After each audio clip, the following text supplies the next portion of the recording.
Assalamualaikum warahmatullahi wabarakatuh dan salam sejahtera. Pada hari ini kami akan membentangkan perbezaan pendidikan antara Malaysia dan juga Singapura. Pendidikan merupakan tunjang utama pembangunan negara kerana ia melahirkan modal insan yang berilmu, berkemahiran dan mampu menyumbang kepada kemajuan ekonomi serta kesejahteraan sosial.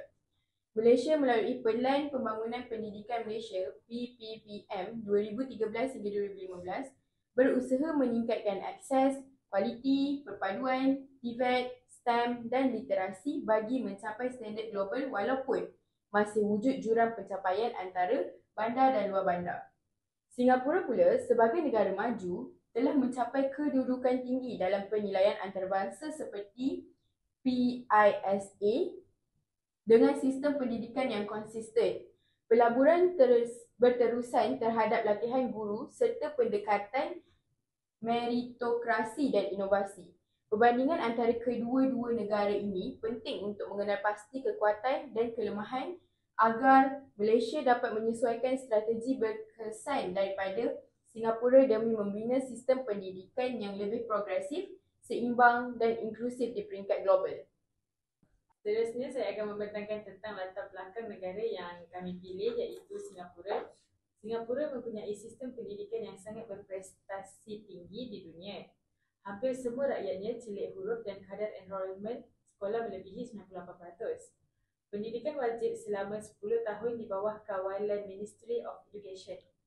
Pelajar perlu menguasai bahasa Inggeris serta bahasa ibunda seperti Melayu, Mandarin atau Tamil. Ujian utama iaitu PSLE menentukan aliran pendidikan mereka. Singapura juga menekankan kemahiran abad ke-21 seperti berfikiran kritis, kreatif dan celik digital.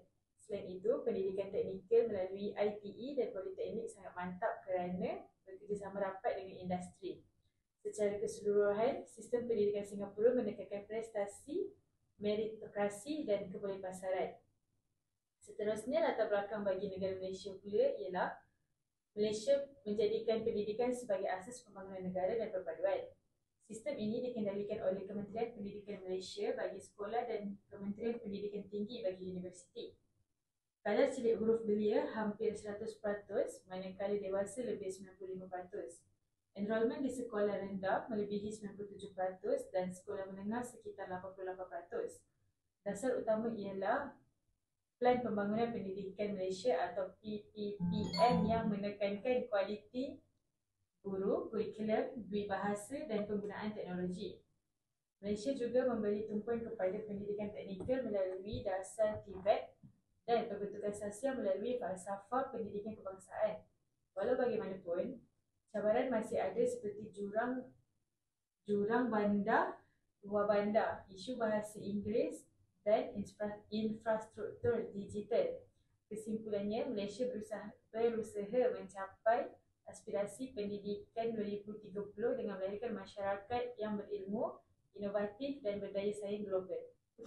Saya akan membentangkan tentang analisis perbandingan iaitu ada 4 aspek. Yang pertama, struktur pendidikan. Di Malaysia, pendidikan ini lebih fleksibel. Pelajar boleh memilih aliran akademik, teknikal atau vocational selepas SPM. Di Singapura pula, sistem pendidikannya lebih ketat. Laluan sekolah menengah ditentukan awal melalui peperiksaan PSLE. Bersamaannya, kedua-dua negara ini mengutamakan asas pendidikan dan menyediakan pilihan vocational. Dan bezanya, Malaysia memberi peluang kedua kepada pelajar manakala Singapura lebih kompetitif.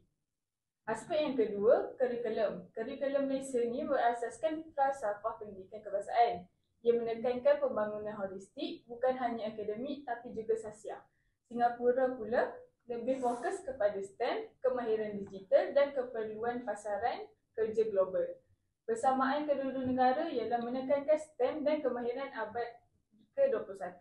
Perbezaannya, Malaysia lebih seimbang dengan nilai murni, sementara Singapura lebih menekankan pencapaian akademik. Aspek yang ketiga, pedagogi.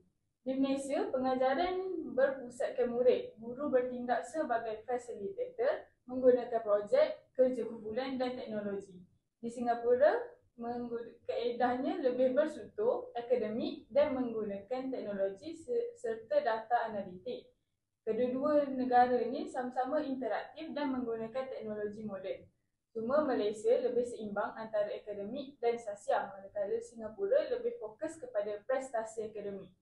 Aspek yang terakhir, akses dan inklusiviti. Di Malaysia, cabaran utama ialah jurang antara bandar dan luar bandar. Kerajaan cuba atasi dengan RMT, beasiswa dan pendidikan khas. Di Singapura, akses lebih mudah dikawal kerana negara Singapura kecil dan stabil. Semua pelajar dapat sokongan melalui edusave dan FAS. Persamaan kedua-dua negara ini ialah usaha memberi peluang pendidikan yang adil kepada pelajar. Perbezaannya, Malaysia masih menghadapi jurang sosioekonomi, manakala Singapura lebih menyeluruh dan saksama. Seterusnya, saya akan membentangkan tentang perbezaan dan juga persamaan antara Malaysia dan juga Singapura dari empat aspek yang berbeza. Iaitu yang pertama adalah sistem pendidikan. Apakah persamaan sistem pendidikan antara Malaysia dan Singapura? Kedua-dua negara ini mempunyai sistem pendidikan yang dikawal selia oleh Kementerian Pendidikan Malaysia, oleh Kementerian Pendidikan negara masing-masing, iaitu Ministry of Education, yang berperanan merancang dan melaksanakan dasar pendidikan secara nasional. Perbezaannya, di Malaysia, struktur pendidikan dirangka berdasarkan Pelan Pembangunan Pendidikan Malaysia PPPM 2013 hingga 2025 yang dilaksanakan secara berfasa melalui memberi tumpuan kepada peningkatan akses kualiti, equality dan perpaduan kecekapan. Sumber Kementerian Pendidikan Malaysia 2021. Sebaliknya, struktur pendidikan di Singapura pula lebih terpusat dan berdasarkan sistem Subject Based Banding (SBB) yang membolehkan pelajar mengikuti mata pelajaran mengikut kebolehan masing-masing, bukan lagi mengikut aliran tetap seperti dahulu. Yang kedua, kurikulum.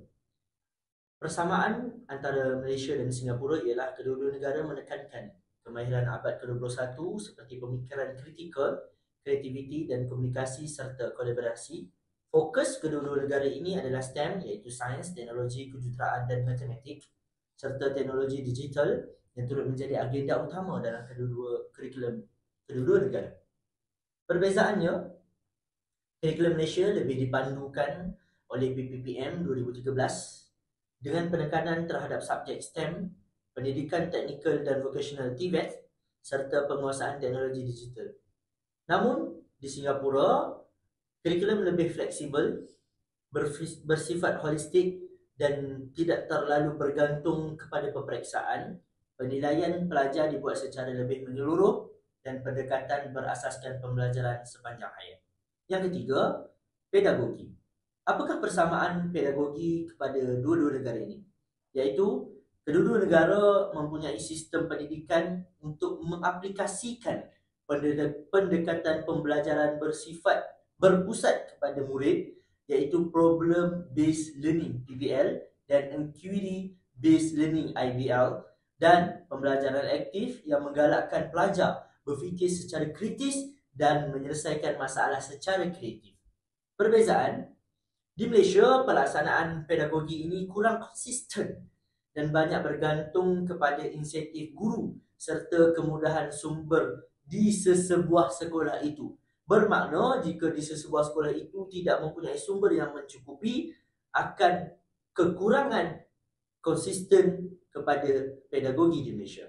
Namun di Singapura pula, pendekatan pedagogi lebih tersusun dan juga konsisten kerana adanya latihan berterusan kepada guru serta sokongan sistem yang kukuh. Keempat dan yang terakhir, akses dan inklusiviti. Apakah persamaan kedua-dua negara ini? Kedua-dua negara ini mempunyai dasar pendidikan inklusif yang bertujuan memastikan semua murid, termasuk murid berkeperluan khas, mendapat akses kepada akses pendidikan yang berkualiti serta setara. Perbezaannya, Malaysia masih berdepan dengan cabaran seperti jurang pendidikan antara kawasan bandar dan kawasan luar bandar. Apakah jurang pendidikan ini? Contohnya, kawasan sekolah di kawasan bandar telah mempunyai akses pendidikan teknologi yang mencukupi berbanding sekolah di luar bandar. Serta kekurangan latihan guru yang seragam dalam mengendalikan murid yang berkeperluan khas. Namun di Singapura, pendidikan atau sistem yang lebih mantap dan lebih 80% murid berkeperluan khas ditempatkan di sekolah arus perdana, dibantu oleh sistem sokongan Special Education Need ataupun SENS yang sistematik dan juga menyeluruh. Seterusnya saya akan membentangkan tentang cadangan strategi untuk Malaysia. Yang pertama, pendidikan berasaskan merit dan holistik. Malaysia boleh ambil inspirasi daripada Singapura yang menilai pelajar bukan sahaja dari akademik tetapi juga dari sahsia, kepimpinan dan kreativiti. Contoh, di Singapura mereka ada EduSafe Awards dan Direct School Admission. Di Malaysia, kita boleh kukuhkan pentaksiran berasaskan sekolah dan PAJSP serta luaskan program sahsia seperti Leadership Camp, Student Exchange dan Community Service. Langkah ini akan melahirkan pelajar yang bukan sahaja cemerlang akademik tapi juga berfikiran kritikal dan ada jati diri. Yang kedua, pendidikan berasaskan teknologi dan inovasi. Singapura juga berjaya menggunakan teknologi melalui ICT, Master Plan dan Smart Nation. Semua pelajar sekolah menengah diberi personal learning device untuk menyokong pembelajaran digital. Malaysia sudah ada DEL5 tapi perlu diperkukuhkan dengan internet laju di semua sekolah, peranti untuk pelajar B40 dan latihan guru dalam pedagogi digital. Selain itu, kita boleh integrasikan kemahiran seperti coding, computational thinking dan problem based learning. Dengan cara ini, Malaysia akan melahirkan pelajar yang celik digital, inovatif dan bersedia menghadapi revolusi industri 4.0. Kesimpulannya, perbandingan sistem pendidikan Malaysia dan Singapura menunjukkan kedua-dua negara berkongsi matlamat melahirkan modal insan yang berilmu dan berdaya saing. Namun, berbeza dari segi pendekatan serta keberkesanan pelaksanaan. Malaysia masih berdepan cabaran jurang pencapaian dan kualiti, manakala Singapura berjaya mengekalkan kedudukan teratas melalui dasar yang konsisten, latihan guru yang mantap serta pendekatan meritokrasi. Oleh itu, Malaysia boleh mengambil iktibar daripada strategi Singapura dengan menyesuaikan amalan terbaik mengikut konteks tempatan bagi memperkukuh sistem pendidikan ke arah yang lebih progresif, inklusif dan bertaraf global.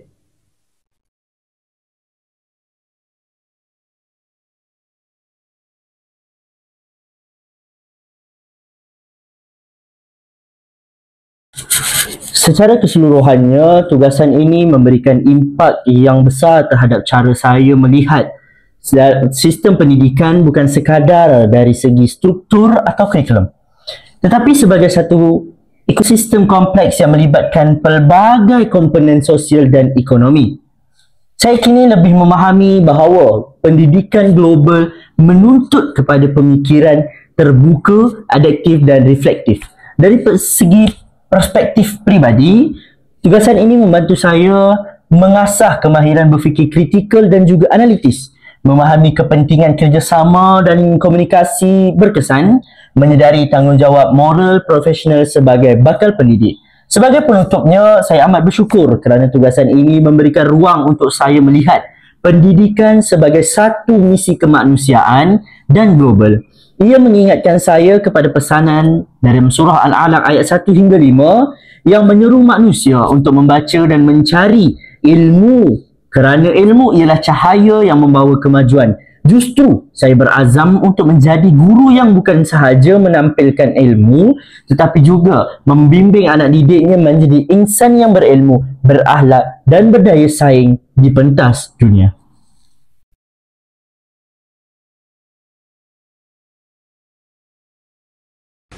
Assalamualaikum dan salam sejahtera. Saya ingin berkongsi sedikit refleksi mengenai perbandingan antara sistem pendidikan Malaysia dan Singapura. Secara keseluruhannya, saya sedar bahawa Malaysia sudah banyak berusaha melalui pelbagai dasar pendidikan, tapi masih ada ruang untuk penambahbaikan. terutamanya dari segi pelaksanaan. Apa yang menarik dari sistem Singapura ialah dari segi keseimbangan antara pencapaian akademik dan pembangunan holistik. Mereka memberi perhatian kepada bakat pelajar dalam sukan, seni dan kepimpinan, bukan semata-mata peperiksaan. Saya rasa Malaysia juga boleh mengurangkan kepergantungan kepada peperiksaan dan memberi lebih ruang kepada pentafsiran alternatif. Dari sudut teknologi pula, Singapura lebih ke hadapan dengan penggunaan peranti digital dan platform pembelajaran. Malaysia sudah ada inisiatif seperti Delima, tapi masih perlukan peningkatan dari segi capaian dan latihan guru. Saya juga setuju bahawa untuk maju, kita perlu pastikan semua pelajar, tak kira latar belakang, mendapat pendidikan yang berkualiti. Inspirasi dari dasar Every School a Good School di Singapura boleh dijadikan contoh. Akhir kata, Malaysia berada di landasan yang baik, tetapi kita perlu terus berusaha supaya sistem pendidikan kita benar-benar inklusif, relevan dan bersedia menghadapi cabaran global.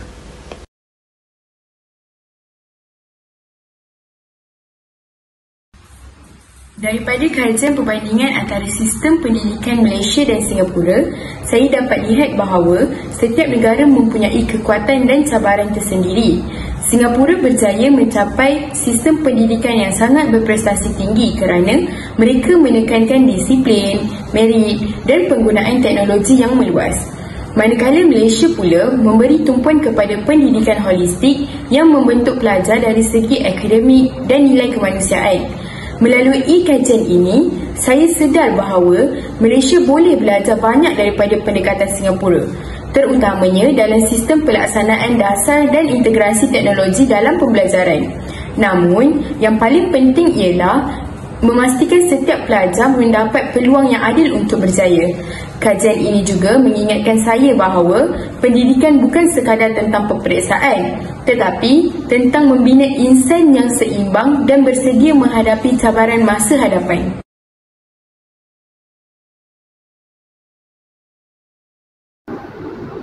Refleksi saya semasa membuat kajian ini adalah saya semakin memahami betapa pentingnya sistem pendidikan dalam membentuk masa depan sebuah negara. Melalui perbandingan antara Malaysia dan Singapura, saya menyedari bahawa kejayaan sesebuah sistem pendidikan bukan hanya bergantung pada dasar dan struktur, tapi juga kepada pelaksanaan yang konsisten serta komitmen semua pihak. Kajian ini juga dapat membantu saya menghargai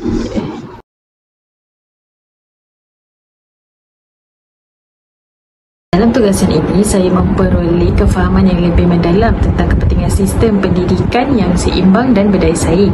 Perbandingan antara Malaysia dan Singapura menunjukkan bahawa setiap negara mempunyai kekuatan tersendiri dalam melahirkan pelajar yang berkualiti. Saya menyedari bahawa pembaharuan berterusan dalam aspek teknologi, pedagogi dan akses pendidikan amat penting untuk memastikan Malaysia terus maju seiring dengan perkembangan global. Tugasan ini juga membuat saya lebih menghargai peranan pendidikan dalam bentuk masyarakat yang berilmu, berakhlak dan berinovatif.